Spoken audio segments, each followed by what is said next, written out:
महाराष्ट्रामध्ये शेवटच्या टप्प्यातलं मतदान आता 20 मे रोजी होणार आहे आणि मोठा पोलीस फोर्स आता तैनात करण्यात आलेला आहे। तुम्ही पाहता की नवी मुंबईमधलं हे दृश्य आणि नवी मुंबईमध्ये ठाणा लोकसभेमध्ये नवी मुंबई हा परिसर येतो आणि संपूर्णपणे कुठल्याही मतदान केंद्रावरती कुठल्या प्रकारचा या ठिकाणी समस्या होऊ नये, लोकांना त्रास होऊ नये आणि कुठल्या या ठिकाणी सुरक्षा संदर्भातला मुद्दा उपस्थित होऊ नये म्हणून आता मोठा पोलीस बस्ता आहे तो नवी मुंबईमध्ये तैनात करण्यात येणार आहे। तशा प्रकारच्या सूचना आता या ठिकाणी देण्यात येणार आहेत। आपल्याबरोबर डीसीपी पंकज डहाणे सर त्यांच्याशी बोलूया।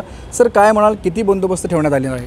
जवळपास 4000 पोलिसांचा बंदोबस्त या पूर्ण लोकसभेसाठी आम्ही आमच्याकडे ठेवण्यात आलेला आहे। यामध्ये जवळपास 160 अधिकारी, जवळपास 800च्या जवळपास होमगार्ड, 6 पॅरामिलिटरी फोर्सच्या स्ट्रायकिंग यासाठी तैनात केलेले आहे। यामध्ये मोठ्या प्रमाणात पेट्रोलिंग मोबाईल, जवळपास 55 पेट्रोलिंग मोबाईल्स, 34 स्ट्रायकिंग्स आणि PS सिस्टीम लोकांना सूचना देण्यासाठी आणि ड्रोनचा सुद्धा वापर करण्यात येणार आहे। सर, ऐरोली आणि दिघ्याला संवेदनशील ठिकाणं म्हणून संबोधली जातात, त्या संदर्भात आपण एक खबरदारी घेतलेली आहे? या संदर्भात व्यवस्थित सर्व जे प्रिव्हेंटिव्ह ॲक्शन करण्यात आलेली आहे। जवळपास 450 लोकांवर प्रतिबंधक कारवाई करण्यात आलेली आहे। 20 लोकांना तडीपार करण्यात आलेला आहे आणि जवळपास 450 लोकांना या संदर्भातल्या नोटिसेससुद्धा देण्यात आलेल्या आहे। नक्कीच आपण पाहतो की 20 लोकांना तडीपार करण्यात आलेलं आहे आणि संवेदनशील ठिकाण आहे त्याच्यावरती विशेष खबरदारी घेण्यात आली असल्याचं या ठिकाणी उपायुक्तांनी सांगितलेलं आहे। विनायक पाटील, ABP माझा, नवी मुंबई। ABP माझा, उघडा डोळे बघा नीट।